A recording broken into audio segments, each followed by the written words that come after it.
नमस्कार, रामात maths classes में आपका एक बार फिर स्वागत है। अब तक के वीडियो में हमने कक्षा 10 के अध्याय 1 और अध्याय 2 को समाप्त कर दिया है और अभी हम तीसरे अध्याय की तरफ बढ़ रहे हैं, जिसमें हमने प्रश्नावली 3.1 जो थी, जिसमें हमने ज्यामितीय विधि के द्वारा दो जो रैखिक जो समीकरण युग्म थे उनको हमने हल करना सीखा था। साथ ही हमने पिछले वीडियो में प्रश्नावली 3.2 के अंतर्गत जो पहला और दूसरा जो प्रश्न था उस प्रश्न को हमने जो जहाँ पर हमें रैखिक समीकरण युग्म दिए हुए थे और उसको हमने प्रतिस्थापन विधि से हल किया था। और आज का जो वीडियो है उसमें हम बात करेंगे प्रश्न संख्या 3, जिसमें हमें समीकरण युग्म पहले बनाने हैं और उसके बाद में हमें उसे प्रतिस्थापन विधि से हल करना है। तो जो साथी पहली बार इस चैनल के साथ जुड़े हैं या इस वीडियो को पहली बार देख रहे हैं, तो सबसे पहले तो मैं उनसे आग्रह करूंगा कि आप इस चैनल को एक बार सब्सक्राइब कर दीजिए, ताकि आपकी कक्षा 10 से संबंधित जो कंटिन्यू जो वीडियो बन रहे हैं उनसे आप कहीं भी वंचित नहीं रहेंगे। साथ ही जब भी वीडियो अपलोड होगा तो उसका नोटिफिकेशन समय पर आपको मिलने के लिए जरूरी होगा कि आप बेल आइकन को भी प्रेस कर दीजिए। और अगर आपको वीडियो अच्छा लगे तो आप लाइक जरूर करें और अपने जो दूसरे जो साथी है जो आप ही की तरह जो बोर्ड परीक्षा की तैयारी कर रहे हैं तो उनके साथ में वीडियो शेयर भी करें, ताकि उनको भी इसी तरह से बेनिफिट मिलता रहेगा। तो चलिए बिना समय गवाए शुरू करते हैं आज का वीडियो।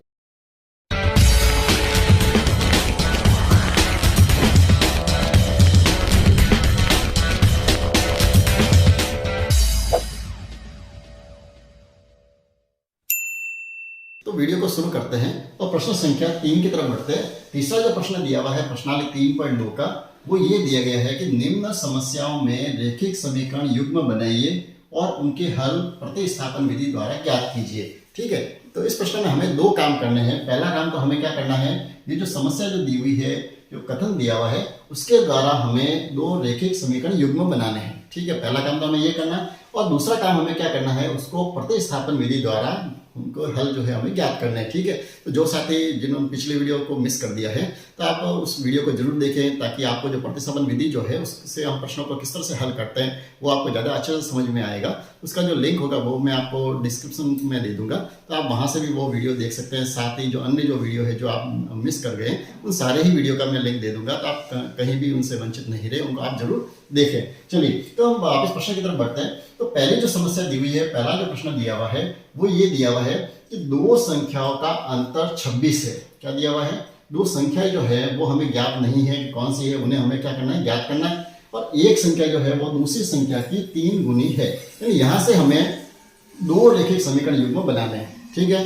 तो अब हम देखते हैं कि हमें समीकरण कहाँ से मिलेंगे। तो सबसे पहले तो जो हमें ज्ञात करना है उन्हें हम मान लेते हैं। हमें क्या ज्ञात करने हैं, दो संख्या ज्ञात करनी है। तो हम ये करते हैं, माना कि दो संख्या है। सबसे पहले तो हम क्या करेंगे, हमें संख्याएं माननी पड़ेगी कि संख्याएं कौन कौन सी है हमें नहीं जानते, तो दोनों को ही चर रूप में मान लेंगे। एक x मान लेंगे और एक क्या मान लेंगे, हम y। ठीक है, ये दो संख्याएं तो हमने मान ली, x और y। अब हमें वापस प्रश्न की तरफ बढ़ते हैं। हमारे प्रश्न की भाषा ये कह रही है कि दो संख्याओं का अंतर है 26। अंतर का अर्थ होता है एक बड़ी संख्या में से छोटी संख्या को जब हम घटाएं तो हमें उसका आंसर क्या मिलना चाहिए, 26। तो हम क्या करेंगे, प्रश्न अनुसार जैसे प्रश्न की भाषा दी हुई है उसके अनुसार हम पहला समीकरण बनाएंगे तो हमें पहला समीकरण मिल जाएगा।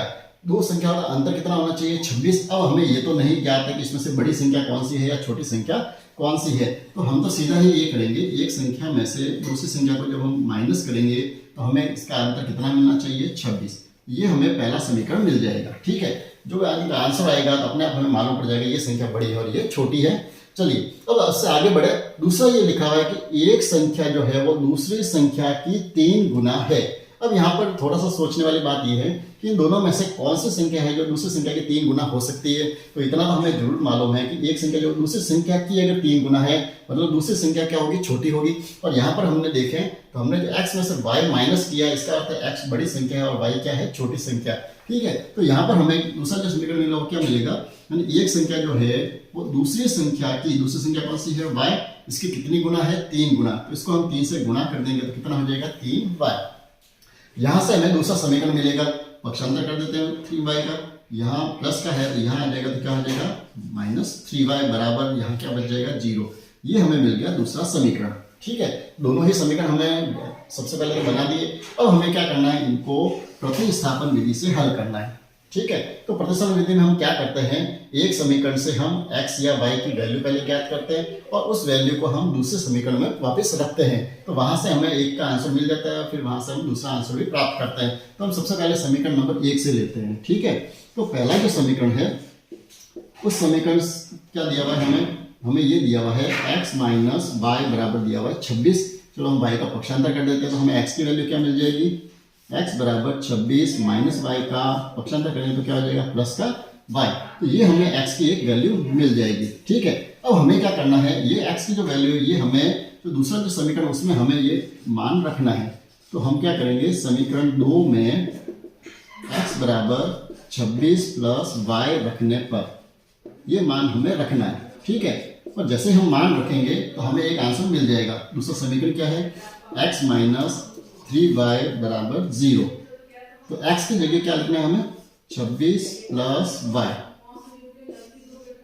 माइनस 3y बराबर क्या है, 0। ठीक है, अब हमें क्या करना है, इस कोष्टक आप हटा दीजिए, तो ये हो जाएगा 26 प्लस वाई माइनस 3y बराबर 0। 26 का पक्षांतर कर देते हैं, यहाँ क्या बचेगा, y माइनस 3y बराबर 0 प्लस 26 के पक्षांतर करेंगे तो माइनस 26 हो जाएगा। अब इसका हम थोड़ा सा आंसर और ज्ञात करते हैं। देखिए y में से 3y माइनस नहीं होगा, 3y में से हमने y माइनस कर दिया, माइनस के 2y बच गए। ठीक है, और यहाँ पर हमें क्या मिलेंगे, माइनस के 26। तो y की जो वैल्यू मिलेगी वो हमें मिल जाएगी माइनस 26, माइनस 2 का पक्षांतर कर दीजिए, बट्टा में आ जाएगा, माइनस से माइनस को कट कर दिया, y की जो वैल्यू आ गई वो कितनी आ जाएगी, 2 एकम 2, 13 दूनी 26। तो y बराबर तो हमें मिल जाएगा 13।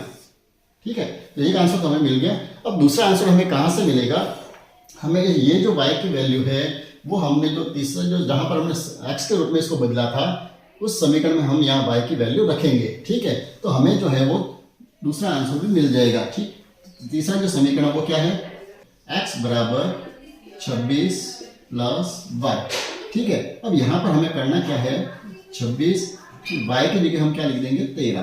तो हमें x की वैल्यू मिल जाएगी, 26 और 13 को जोड़ दीजिए, 39 हो गया इसका आंसर। तो हमें इस तरह से दो जो संख्या है वो दोनों ही संख्या प्राप्त हो गई है। पहली संख्या है वो तो कौन सी हो गई है, 39, और दूसरी संख्या कौन सी है, 13। तीसरे के दूसरे प्रश्न की तरफ बढ़ते हैं। दूसरा जो प्रश्न दिया हुआ है वो ये लिखा हुआ है, दो समपूरक कोणों में बड़ा कोण छोटे कोण से 18 डिग्री अधिक है, उन्हें ज्ञात करना है। ठीक है, यहाँ पर भी हमें क्या करना है, दो ज्ञात करना है कोण, कौन कौन से, तो हम सबसे पहले तो यही मानेंगे, माना दो समपूरक कोण, क्योंकि हमें समपूरक कोण ज्ञात करना है तो हम उन्हीं को ही मानेंगे। समपूरक कोण क्या क्या मानेंगे, हम दो चर पद मान लेंगे, तो x और एक मान लेंगे y। ठीक है, अब हमें तो पहला समीकरण तो ये दिया हुआ है कि दो समपूरक कोण जो है बड़ा कोण जो है वो छोटे कोण से कितना है, 18 डिग्री अधिक है।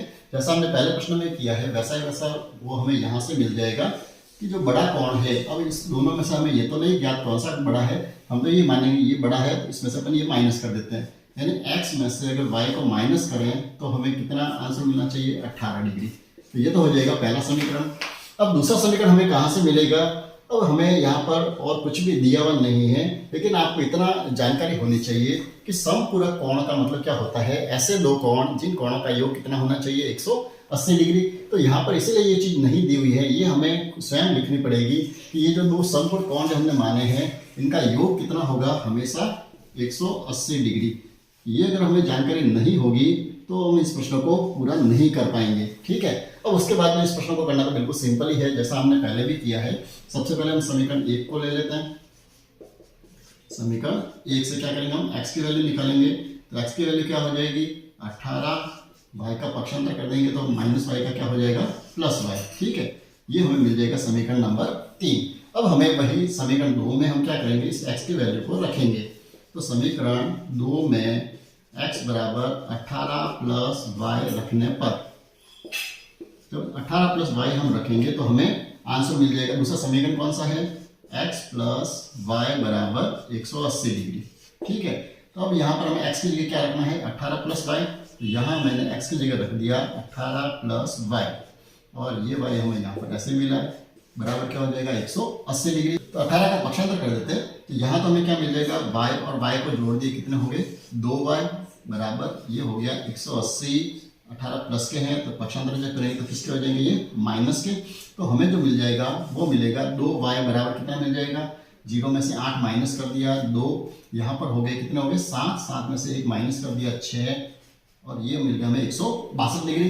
तो y की जो वैल्यू मिलेगी वो हमें क्या मिल जाएगी, क्योंकि हमारे पास क्या है 2y बराबर है 162 डिग्री, तो y की जो वैल्यू मिलेगी वो हम 162 में जब 2 का पक्षांतर करेंगे तो बट्टा में आ जाएगा और y की वैल्यू मिल जाएगी हमें 8 दूनी 16 और 2 एकम 2। तो y जो है दूसरा जो समकोण कोण है वो तो कितना आ जाएगा 81 डिग्री। ठीक है, अब हमें x की वैल्यू ज्ञात करनी है। तो अब x की वैल्यू कहाँ से आएगी? समीकरण नंबर 3 जो हमने बनाया, जहां पर हमने x के रूप में इस समीकरण को बदला था, तो उस समीकरण से हमें दूसरा आंसर मिलेगा। समीकरण 3 जो है x प्लस क्या है, x बराबर है 18 प्लस y, इसमें हमें y की वैल्यू रखनी है। ठीक है, तो y का इसमें जब मान रखेंगे तो हमें x की वैल्यू भी हमें प्राप्त हो जाएगी। तो यहाँ पर x बराबर क्या है 18 प्लस y की वैल्यू कितनी है अभी हमने ज्ञात की है 81 डिग्री। तो यहाँ हम लिख देते 81 डिग्री और दोनों को आप जोड़ दीजिए, 8 और 1 9, यहाँ पर भी हो गया 1 और 8 कितने हो गए 9। तो x की जो वैल्यू मिली है वो कितनी मिल रही है हमें 99 डिग्री।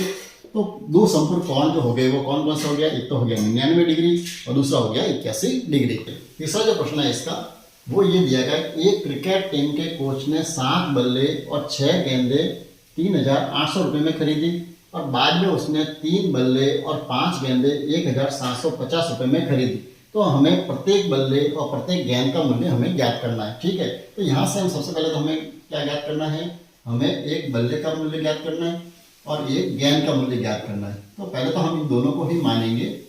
पहले तो हम मान लेते हैं एक बल्ले का मूल्य जो होगा वो तो हमने मान लिया x रुपये।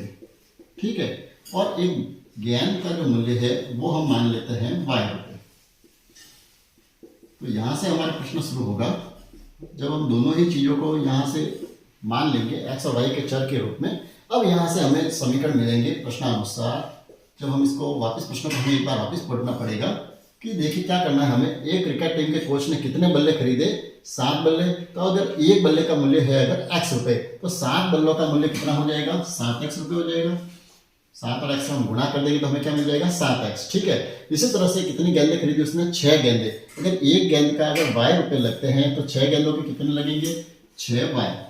ठीक है, अब इसने ये कहा 7 बल्ले और 6 गेंदे, इनका जो कुल मूल्य कितना है दोनों को टोटल कर दीजिए तो हमें जो कुल मिलेगा वो कितना मिल जाएगा 3800 रुपये। ये तो मिल जाएगा हमें समीकरण नंबर 1। ठीक है, उसी के बाद में जो आगे उसने लिखा है कि अगर 3 बल्ले वो और खरीदता है, यानी एक बल्ले का मूल्य कितना है x, तो 3 बल्लों का हो गया 3x। साथ में कितनी गेंदे खरीद रहा है वो 5 गेंदे, इसका अर्थ हो गया 5y। इन दोनों का जो कुल मूल्य है वो कितना है 1750। ठीक है, तो ये हो जाएगा समीकरण नंबर 2। चलिए अब इस प्रश्न को अपन थोड़ा हल करते हैं। सबसे पहले तो क्या करेंगे, हमें समीकरण नंबर 1 जो है उस समीकरण 1 से हम क्या करेंगे, समीकरण 1 से हम x की वैल्यू ज्ञात करेंगे। तो पहला जो समीकरण है 7x प्लस 6y बराबर कितना है 3800। तो सबसे पहले 6y का पक्षांतर कर दीजिए। तो यहाँ क्या रह जाएगा 7x बराबर 3800, यहाँ 6y प्लस के है, यहाँ हो जाएंगे माइनस के 6y।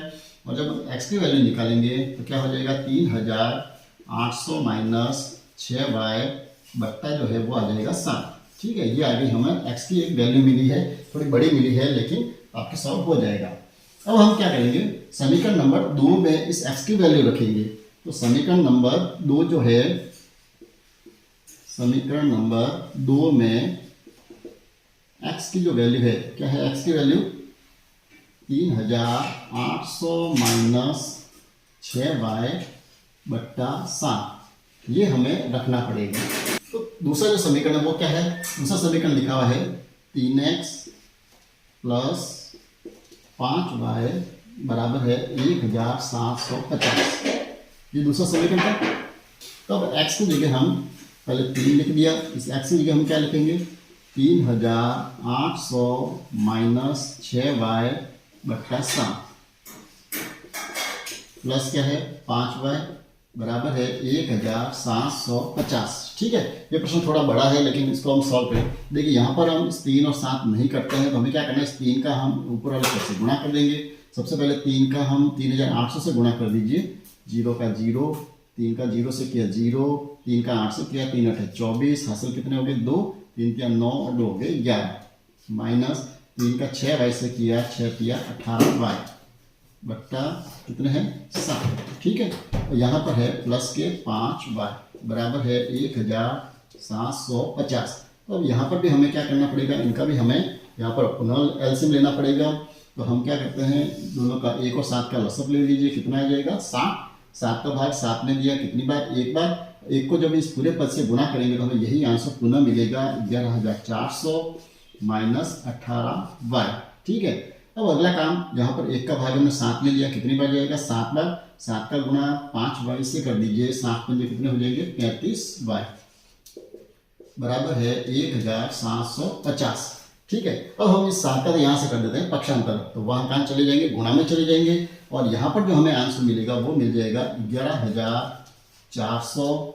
अब यहाँ पर माइनस कितना है 18y, और प्लस के कितने हैं 35y, तो ज़्यादा किसके, प्लस के कितने ज़्यादा है 17y। तो ये हो गया प्लस के 17y बराबर 1750। यहाँ 7 गुणा में भाग में है तो वो कहाँ चले जाएंगे, गुणा में। ठीक है। तो हमें जो आंसर मिलेगा वो ये मिलेगा 11,400 प्लस 17y बराबर, यहाँ गुणा कर दीजिए, 7 का 0 से गुणा किया 0, 7 का 5 से गुणा कर दिया, 7 पंजे 35, हासिल कितने हो गए 3, 7 से 49 और 3 हो गए 52, 5 हासिल हो गए, 7 कम 7 और 5 कितने हो गए 12।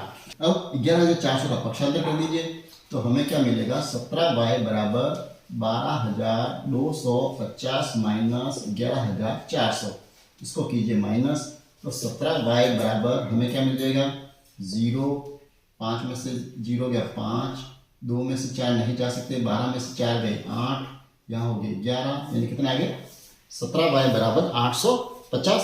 और यहाँ से हम y का मान ज्ञात कर लेते हैं, तो y बराबर क्या हो जाएगा 850 बट्टा 17, और 17 का इसमें भाग देंगे, 17 पंजे 85, यानी y बराबर हमें मिल जाएगा 50। ठीक है। तो ये तो हमें पहला आंसर तो मिल गया, कितना मिला y बराबर 50। अब हमें किसकी वैल्यू निकालनी है, x की। अब x की वैल्यू कहाँ से निकलेगी, जहाँ से हमने x, ये जो हमने x के पदों में जो चेंज किया था, इस समीकरण 3 से हमें x की वैल्यू मिलेगी। ठीक है। तो समीकरण 3 से हम क्या करेंगे, x बराबर जो दिया हुआ है, कितना दिया हुआ था 3,800 माइनस 6, y की जगह हम क्या लिख देंगे 50, बट्टा कितना है 7, इसका गुणा कर लीजिए, 3,800 माइनस 6 का गुणा 50 से करेंगे कितने हो जाएंगे 300 बट्टा है 7। ठीक है। अब आप 3,800 में से 300 माइनस कर दीजिए, हमें 3,500 मिल गए, बट्टा 7, जब इसमें 7 का भाग देंगे तो हमें क्या मिल जाएगा 500, ये मिल जाएगी हमें x की वैल्यू। ठीक है। यानी ये जो प्रश्न है, इस प्रश्न में हमें एक बल्ले का मूल्य तो कितना मिला है 500 रुपये, और एक गेंद का जो मूल्य है वो हमें कितना मिला है 50 रुपये। चौथे प्रश्न की तरफ बढ़ते हैं। चौथा जो प्रश्न है वो ये है कि एक नगर में टैक्सी के भाड़े में एक नियत भाड़े के अतिरिक्त चली गई दूरी पर भाड़ा सम्मिलित किया जाता है। ठीक है। यानी पहले तो इस जो पहली जो लाइन है उस लाइन को आप अच्छे से समझिए कि ये प्रश्न की भाषा क्या है। यानी ये ऐसे एक नगर की बात कर रहे हैं, यहाँ पर जो टैक्सी का जो किराया है, वैसे तो टैक्सी का किराया कैसे लेता है, जब टैक्सी पर बैठते हैं तो जितने किलोमीटर चलते हैं उसके हिसाब से ही किराया लगता है, लेकिन इसमें एक अलग शर्त ये दी हुई है कि टैक्सी का भाड़ा जो है उसमें 2 तरह के किराए आपके लगेंगे। किस तरह से, एक तो जो है एक किराया तो दिया हुआ है जो नियत किराया है या नियत भाड़ा जो है, एक तो वो हमें ज्ञात करना है, और दूसरा जो है वो है अतिरिक्त जो है किराया वो कितना है, यानी 2 जो हमें दर है वो ज्ञात करनी है कि वो किराया किस हिसाब से लेता है।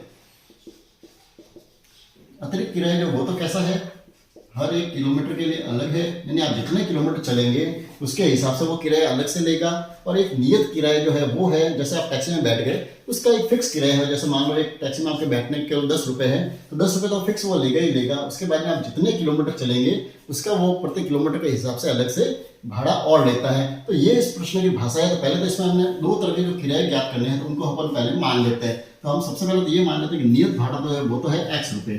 ठीक है। यानी टैक्सी का जो नियत भाड़ा यानी फिक्स जो रेट है, आप टैक्सी में जैसे ही बैठोगे तो आपके जो x रुपये का चार्ज है वो तो आपके लगेगा ही। इसके अलावा आप जितने किलोमीटर की यात्रा करोगे उसमें आपको प्रति किलोमीटर y रुपये के हिसाब से आपके अतिरिक्त किराया और लगेगा। ठीक है। तो अब ये जो 2 जो किराए की जो राशियां हैं उन राशियों के आधार पर अपन ये चेक करेंगे कि सबसे पहले तो अगर 10 किलोमीटर की दूरी जो है हम ये चेक करते हैं कि अगर 10 किलोमीटर की अगर मैं दूरी पार करूं तो मुझे कितना किराया देना पड़ेगा। ठीक है। तो कितने किलोमीटर मेरे पास 10 किलोमीटर, तो सबसे पहले तो मुझे नियत किराया तो देना ही है, यानी x तो मुझे उसमें चार्ज आपका लगेगा ही लगेगा। उसके बाद में हमें क्या है, कितने, अगर 1 किलोमीटर के वो बाय रुपए लेता है, जो टैक्सी जो है वो कितना चार्ज करती है, 1 किलोमीटर का बाय रुपए चार्ज करती है, तो हम कितने किलोमीटर की दूरी तय कर रहे हैं, 10 किलोमीटर। तो इसका अर्थ ये हुआ कि अगर 1 किलोमीटर के बाय रुपए हैं तो 10 किलोमीटर के कितने हो जाएंगे, 10 बाय। इस तरह से हम टोटल जो करेंगे तो हमें कितना भाड़ा दिया उसका, 105 रुपए। इन दोनों की टोटल होगी, वो होगी 105 रुपए। तो इस तरह से हमें पहला समीकरण मिलेगा। ठीक है, अब उससे आगे बढ़े,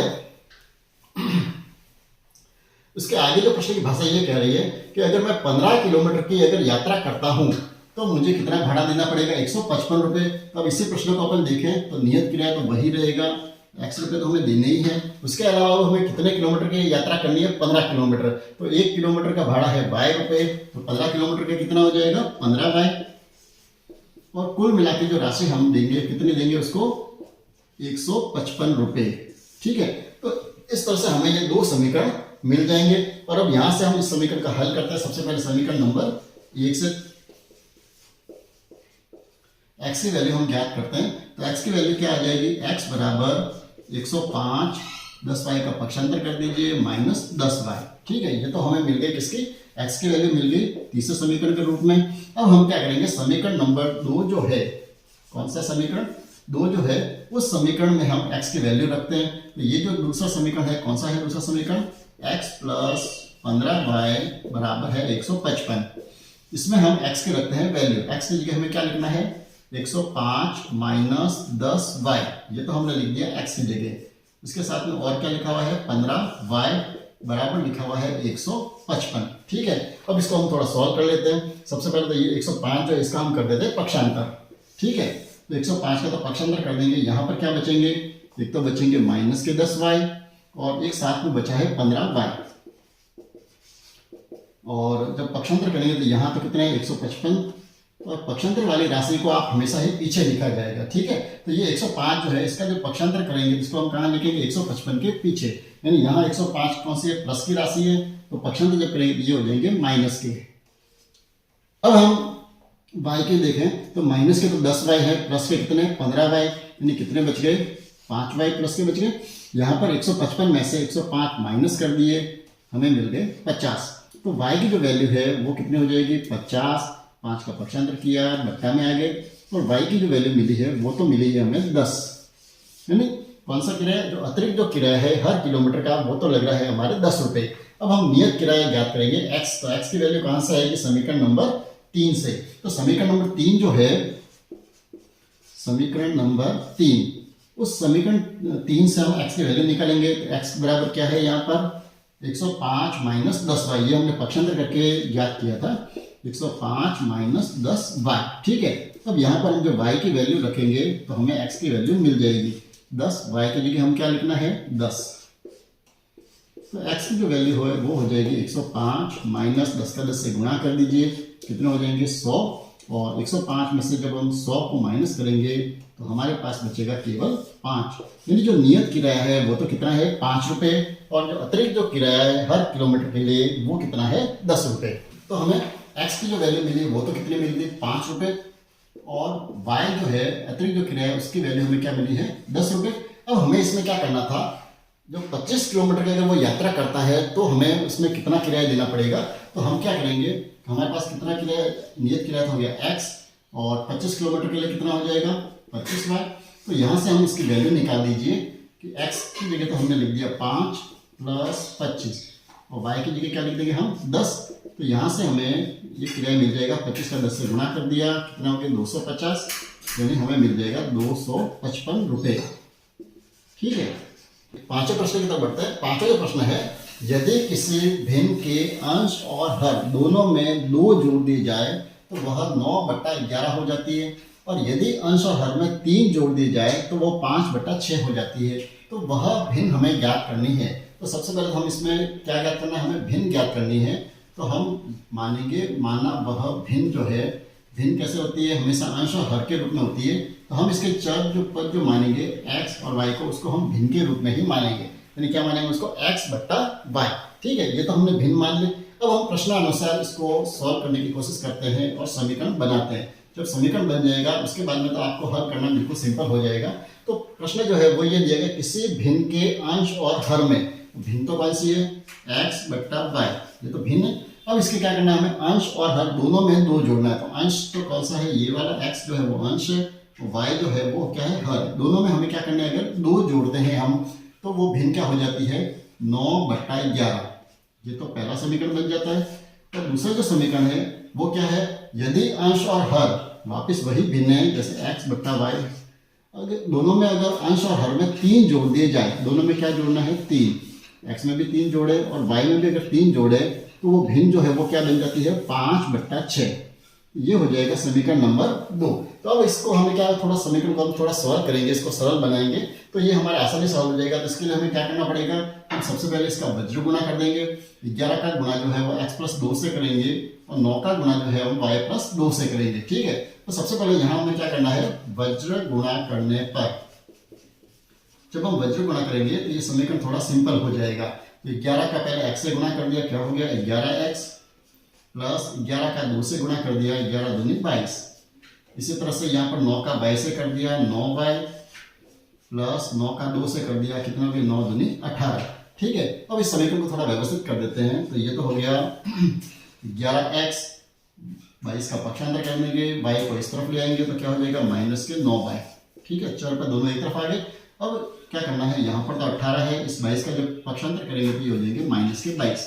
यानी जो समीकरण मिल जाएगा हमें 11 माइनस 9y बराबर कितना हो गया, 18 में से 22 माइनस नहीं हो सकते, 22 में से 18 को माइनस कर दिया तो हमें पहला जो समीकरण मिला है वो मिल जाएगा हमें 11x माइनस 9y बराबर माइनस के 4। ठीक है, इसी तरह से हम दूसरे समीकरण को भी थोड़ा सॉल्व कर लेते हैं।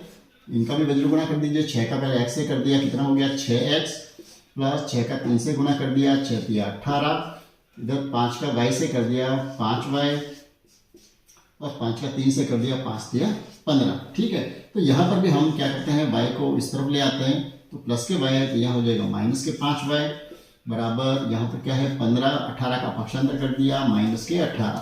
तो ये जो दूसरा जो समीकरण मिला है वो मिल गया हमें 6x माइनस 5y बराबर माइनस के 3। ये हो जाएगा समीकरण नंबर 4। ठीक है, तो ये दोनों ही समीकरण बन चुके हैं। अब आप क्या कीजिए, वही तरीका जैसे हमने पिछले 4 प्रश्नों में हल किया है उसी तरीके से आप इसमें पहले x की वैल्यू ज्ञात कर लीजिए और फिर x की वैल्यू जब आप इस चौथे समीकरण में रखेंगे तो आपको y का आंसर मिल जाएगा, जो आपको भिन्न के रूप में नीचे वाला आंसर मिल जाएगा, हर का भाग मिल जाएगा। और जब फिर आप x की वैल्यू उसमें रखेंगे तो आपको x का भी मान ज्ञात हो जाएगा। इस प्रश्नावली के अंतिम प्रश्न की तरफ बढ़ते हैं। इसका अंतिम जो प्रश्न दिया हुआ है वो ये दिया हुआ है कि 5 वर्ष बाद जैकब की आयु उसके पुत्र की आयु से 3 गुनी हो जाएगी।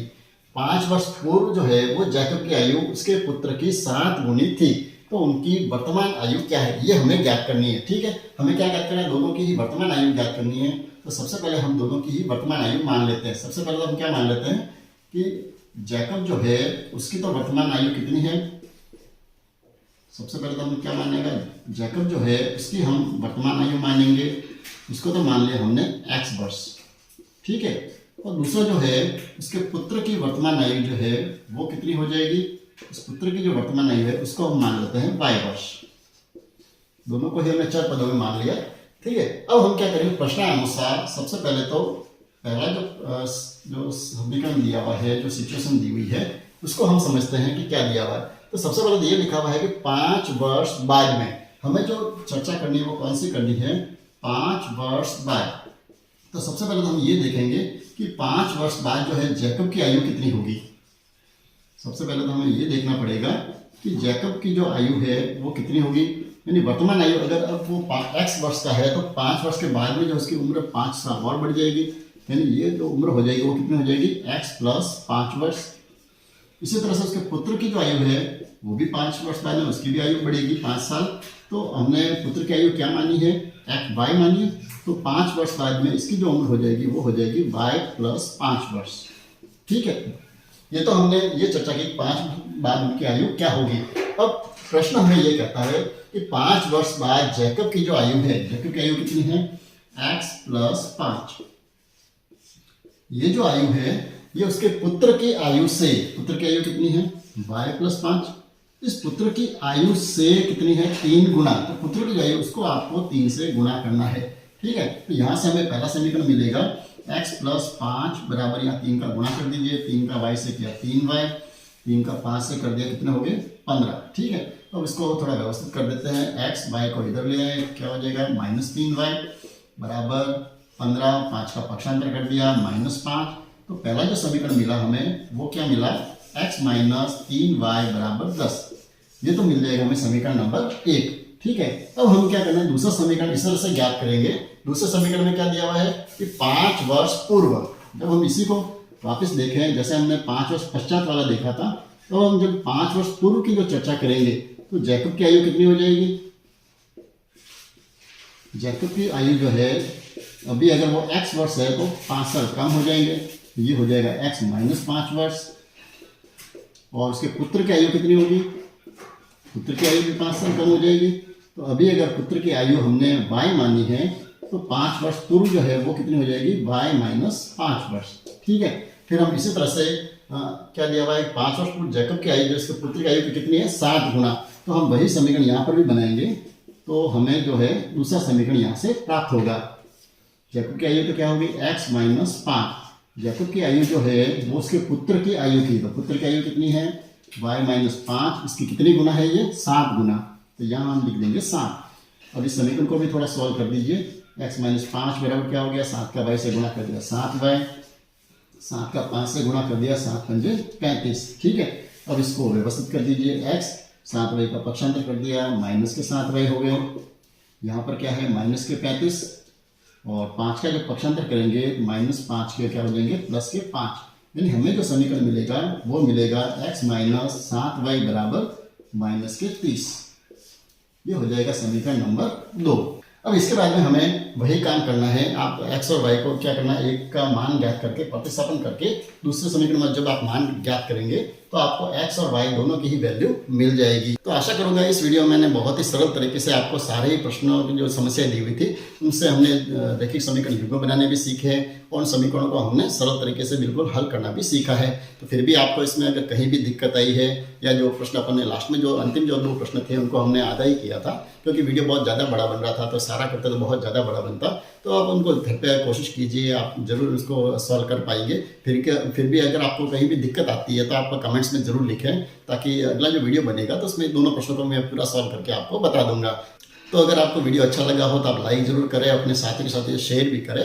तो मिलते हैं अगले वीडियो में प्रश्नावली 3.3 को लेकर। तो बने रहिए चैनल के साथ। और एक बार पुनः निवेदन करूंगा, अगर आपने चैनल को सब्सक्राइब नहीं किया है तो आप चैनल को सब्सक्राइब कर दीजिए और बेल आइकन को भी प्रेस कर दीजिए।